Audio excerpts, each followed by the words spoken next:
সৰকাৰি কৰ্মচাৰীয়ে আজি ৰাজ্যজুৰি ৰূপায়ণ কৰে কলা দিৱস। সৰকাৰি কৰ্মচাৰীসকলক নতুন পেনশন আঁচনিৰ পৰিৱৰ্তে পুনৰ পুৰণি পেনশন আঁচনি প্ৰৱৰ্তনৰ দাবীত সদৌ অসম চৰকাৰী NPS কৰ্মচাৰী সন্থাৰ আহ্বানত আজি ৰূপায়ণ কৰা হয় কলা দিৱস।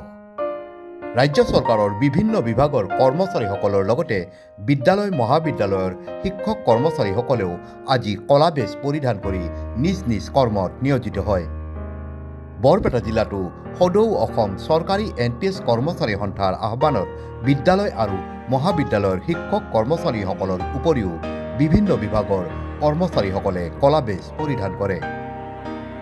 আজিৰ কাৰ্যসূচী সন্দৰ্ভত সদৌ অসম চৰকাৰী NPS কৰ্মচাৰী সন্থাৰ বৰপেটা জিলা সমিতিৰ সভাপতি অজিত কুমাৰ অজাই উল্লেখ কৰে যে চৰকাৰী কৰ্মচাৰীসকলক পুৰণি পেনশন আঁচনি প্ৰৱৰ্তন নকৰালৈকে তেওঁলোকে গণতান্ত্ৰিকভাৱে প্ৰতিবাদী কাৰ্যসূচী ৰূপায়ণ কৰি যাব। একেদৰে বৰপেটা জিলা সমিতিৰ কাৰ্যকৰী সভাপতি নিজামুদ্দিন মল্লিকে সংবাদ মাধ্যমক জনায় যে ৰাষ্ট্ৰীয় আৰু ৰাজ্যিক স্তৰত NPS ব্যৱস্থাৰ বিৰুদ্ধে চলি থকা আন্দোলনৰ প্ৰতি সঁহাৰি জনাই কেন্দ্ৰীয় চৰকাৰে NPS ব্যৱস্থাৰ সলনি UPS ব্যৱস্থাৰ প্ৰৱৰ্তন কৰিবলৈ ইতিমধ্যে ৰাজপত্ৰিত জাননী জাৰি কৰিছে। UPS ব্যৱস্থাই দেশৰ কৰ্মচাৰী সমাজক পুনৰ হতাশ কৰিলে বুলি উল্লেখ কৰে নিজামুদ্দিন মল্লিকে, যাৰ ফলস্বৰূপে সদৌ অসম চৰকাৰী NPS কৰ্মচাৰী সন্থাই আজি পুনৰ ৰাজ্যজুৰি কলা দিৱস পালন কৰা বুলি জানিবলৈ দিয়ে বৰপেটা জিলা সমিতিৰ উপসভাপতিগৰাকীয়ে। যিটো চিষ্টেম, এই চিষ্টেমটোত আগতে OPS ডাইৰেক্টলি চৰকাৰে দিছিলে। পুৰণা পেঞ্চন স্কিম মতে যিটো পেঞ্চন দিছিলে এইটো ডাইৰেক্ট চৰকাৰে দিছিলে, আৰু NPS যিটো এইটো মধ্যভোগী কোম্পানীক দিয়া হৈছিলে। এইটো আপোনালোকে জানে যে এইটো বেলেগ এটা তৃতীয় গোষ্ঠীক দিয়া হৈছে। তেওঁলোকক পইচাখিনি দিয়ে, তেওঁলোকে বেপাৰ টেপাৰ কৰি নিজে অলপ খায়, গভৰ্ণমেণ্টক দিয়ে আৰু কৰ্মচাৰীসকলক অলপ দিয়ে। ইউনিফাইড পেঞ্চন স্কিম, একত্ৰীকৰণ পেঞ্চন ব্যৱস্থা 2024 চনৰ 28 আগষ্টত যেতিয়া এইটো ডিক্লেৰেশ্যন দিলে, তেতিয়া আপোনাৰ 5টা পইণ্ট তেওঁলোকে বাহিৰ কৰি দিলে। মানে গেজেট নটিফিকেশ্যনটো হোৱা নাছিল, পইণ্টকেইটা চাই পেলাই এই যে মধ্যভোগী যিখিনি মানুহ আছে এই পইচাখিনি এতিয়া আমি ধৰক এতিয়া আমি 10% আমাৰ পৰা ডিডাক্ট কৰি আছে, কণ্ট্ৰিবিউশ্যন দি আছোঁ। তাৰপিছত অসম চৰকাৰে দি আছে 14%, আৰু UPS মতে এতিয়া চৰকাৰী যিটো পাৰ্চেণ্টেজ সেইটো 18.5, মানে আমাৰ 10%, চৰকাৰৰ 18.5, টোটেল 28.5। এই পইচাখিনি এটা কোম্পানীৰ হাতত জমা হ'ব। সেই কোম্পানীয়ে বৰ্তমানে চাব, আপোনালোকে ডাঙৰ ডাঙৰ হোল্ডিং দিব, মানে এডভাৰটাইজ দিব, বেনাৰ দিব, কিতাপ পত্ৰত লিখি দিব যে এই UPSটো খুব ভাল, কাৰণ তেওঁলোকে তাৰ পৰা বেপাৰ কৰিব, দোকানী ঠিকা লৈছে তেওঁলোকে ক'ব, যাৰ কাৰণে সৰ্বস্তৰ ৰাইজে এই UPSৰ যিখিনি নিগেটিভ ছাইড সেইখিনি হয়তো বুজি পোৱাত কিছু সময় লাগিব। বা আপোনালোকে যিখিনি জানে ইতিমধ্যে গেজেট নটিফিকেশ্যন হৈছে। আমাৰ যোৱা জানুৱাৰী মাহৰ 25 তাৰিখে ভাৰত চৰকাৰে এটা গেজেট নটিফিকেশ্যন দিছে। সেই গেজেট নটিফিকেশ্যন মতে আমাৰ 2025 1 এপ্ৰিলৰ পৰা কাৰ্যকৰী হ'ব এই UPS। এতিয়া UPSত মানে মূল কেইটামান পইণ্ট মই আপোনালোক কৈছোঁ, যিটো চৰকাৰে ভাবে পজিটিভ পইণ্ট ওপৰত দেখাই আছে। সেইকেইটা হৈছে যে এচিউড পেঞ্চন বুলি কৈছে। এচিউড পেঞ্চন এইটো কৈছে যে এজন বিষয়া বা কৰ্মচাৰী মিনিমাম ছাৰ্ভিচেছ 25 ইয়াৰ্ছ কমপ্লিট হ'ব লাগিব। মোক কিছুমানে ফোন কৰে, ছাৰ মোৰ 24 বছৰ, মোৰ 23 বছৰ, মোৰ 16 বছৰ, কি হ'ব? য'ত আইনখনে স্পষ্ট কৰি দিছে যে 25 ইয়াৰ্ছ হ'ব লাগিব, তাত একদিন কম হ'লেও নহ'ব। যিসকলৰ 25 বছৰ চাকৰিকাল হ'ব, তেওঁলোকে লাষ্ট 12 মাহত ফুল পেঞ্চন স্কিমত আছিল যে যিদিনা তেওঁ ৰিটায়াৰ কৰিব সেই মাহৰ লাষ্ট মাহত যিটো পইচা তাৰে 50% পেঞ্চন পাইছিলে। কিন্তু ইয়াতে অলপ মেৰপাক কৰি দিছে, লাষ্ট মাহত নহয়, কিন্তু লাষ্ট 12 মাহৰ যোগ কৰি 12 দি হৰণ কৰিব, হৰণ কৰি যিটো হ'ব এভাৰেজ কৰি পেলাই যিটো পাব তাৰে 50% পেঞ্চন হিচাপে দিব। এইটো পেঞ্চন নহয়, কিন্তু আকৌ মই কৈ থৈছোঁ এইটোৰ নাম পেঞ্চন বুলি কোৱা নাই। মানে পেঞ্চন শব্দটোৱে নাই। পেঞ্চনটোৰ এটা সুকীয়া বৈশিষ্ট্য আছে, কিছুমান নৰ্মছ আছে, সেইটো নাই, নিৰাপত্তাটো নাই।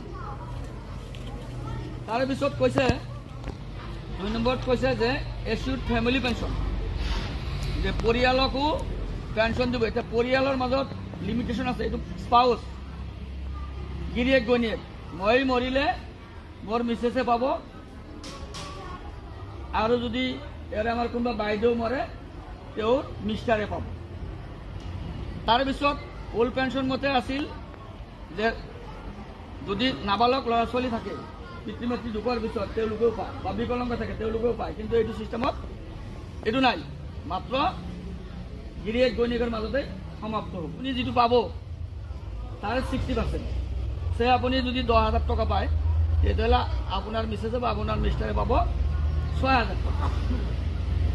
3 নম্বৰ পইণ্টত কৈছে এচিউড মিনিমাম পেঞ্চন, মানে যিসকলৰ ছাৰ্ভিচেছ 25 ইয়াৰ্ছতকৈ কম হ'ব তেওঁলোকক ফিক্স কৰি দিয়া হৈছে যে 10,000 টকাকৈ মাহিলী পে আউট, এচিউড পে আউট দিব, পেঞ্চন বুলি নহয় দিব।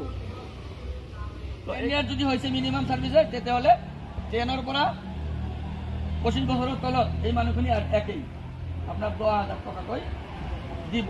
নাম চাম এটা পেমেণ্ট দিব, যিটো ওল্ড পেঞ্চন স্কিমত আছিল আপোনাৰ DCRG, ডেট কাম ৰিটায়াৰমেণ্ট গ্ৰেচুইটি। এতিয়া NPS-ত কিন্তু গ্ৰেচুইটি আছে। NPS-ত কোনোবা ৰিটায়াৰ কৰিলে আপোনালোকে জানে যে আমাৰ 10% আৰু গভৰ্ণমেণ্টৰ পইচা মিলি যিমান হ'ব, সে কোনোবা 20 লাখ টকা জমা হৈছে, তেওঁ তাৰে 60% এট এ টাইম পায়।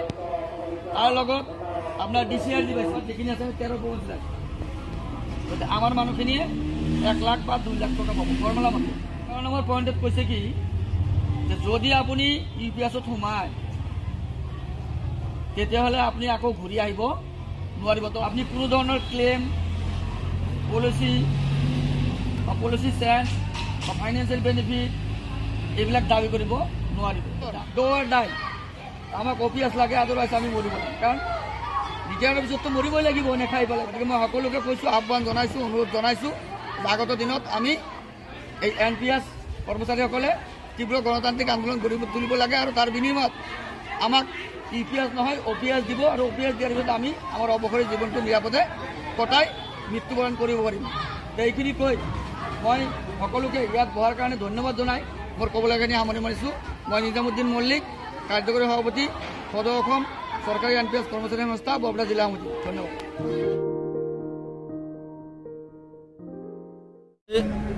সদৌ অসম চৰকাৰী NPS কৰ্মচাৰী সংস্থাৰ আহ্বানত আমি সমগ্ৰ অসম জুৰি কৰ্মচাৰী সমাজে কলা দিৱস পালন কৰি আছোঁ। কিয়নো আজিৰ এই দিনটোতে 2004 চনৰ এই 1 ফেব্ৰুৱাৰী তাৰিখৰ পৰাই সমগ্ৰ দেশৰ লগতে আমাৰ অসমতো 2005 চনৰ 1 ফেব্ৰুৱাৰীৰ পৰা NPS নামৰ এটি কলা অধ্যায় আৰম্ভ হৈছিল।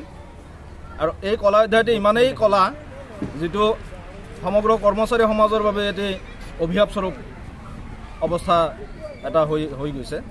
সেয়েহে আমি বিগত দিনৰ পৰা এই NPS বাতিলৰ দাবীত আৰু পুৰণি পেঞ্চন ব্যৱস্থা পুনৰ প্ৰৱৰ্তনৰ দাবীত আন্দোলন চলাই আহিছোঁ। আৰু ইতিমধ্যে আমাৰ আন্দোলনৰ প্ৰতি সঁহাৰি জনাই কেন্দ্ৰীয় চৰকাৰে যে UPS ব্যৱস্থা প্ৰৱৰ্তন কৰিবলৈ ওলাইছে, আমি এই UPS ব্যৱস্থাৰো ঘোৰ বিৰোধিতা কৰিছোঁ। কিয়নো NPS যি ধৰণৰ আমাৰ কাৰণে এক ক্ষতিকাৰক ব্যৱস্থা আছিল, UPS-ও একেধৰণৰেই ক্ষতিকাৰক ব্যৱস্থা। UPS-ত কোনো গুণেই কৰ্মচাৰী সমাজৰ কল্যাণ আমি দেখিবলৈ পোৱা নাই। সেয়েহে আজিৰ এই কলা দিৱসৰ জৰিয়তে আমি চৰকাৰলৈ এই আহ্বান জনাব বিচাৰিছোঁ যে কৰ্মচাৰী সমাজৰ বাৰ্ধক্য যি সময়, এই সময়খিনি সুৰক্ষিত কৰাৰ বাবে চৰকাৰ দায়বদ্ধ হ'ব লাগিব। আৰু তাৰ কাৰণে যিখিনি কৰিবলগীয়া, অৰ্থাৎ যি পুৰণি পেঞ্চন নীতি, এই পুৰণি পেঞ্চন নীতি আকৌ প্ৰৱৰ্তন কৰি কৰ্মচাৰী সমাজৰ বাৰ্ধক্যৰ যি সুখ শান্তি সেইখিনি ঘূৰাই দিব বুলি আমি আশাবাদী। আৰু যদি আমাৰ এই আন্দোলনৰ প্ৰতি যদি চৰকাৰৰ কোনো কাণসাৰ নাথাকে, তেনেহ'লে হয়তো অনাগত দিনত আমি গণতান্ত্ৰিক প্ৰক্ৰিয়াৰে আৰু অধিক আন্দোলন কৰিবলৈ আমি বাধ্য থাকিম। গতিকে মই আকৌ আহ্বান জনাইছোঁ, আজি বৰপেটা জিলা সমিতিৰ সদৌ অসম চৰকাৰী NPS কৰ্মচাৰী সংস্থাৰ বৰপেটা জিলা সমিতিৰ তৰফৰ পৰা এইটো আহ্বান জনাইছোঁ। সমগ্ৰ কৰ্মচাৰী সমাজকো আমি আহ্বান জনাইছোঁ যাতে সকলোৱে ঐক্যবদ্ধভাৱে এই আন্দোলনৰ প্ৰতি সঁহাৰি জনায় আৰু চৰকাৰক যাতে বাধ্য কৰে যে চৰকাৰে আমাৰ দাবীটো যাতে মানি লয়। ধন্যবাদ।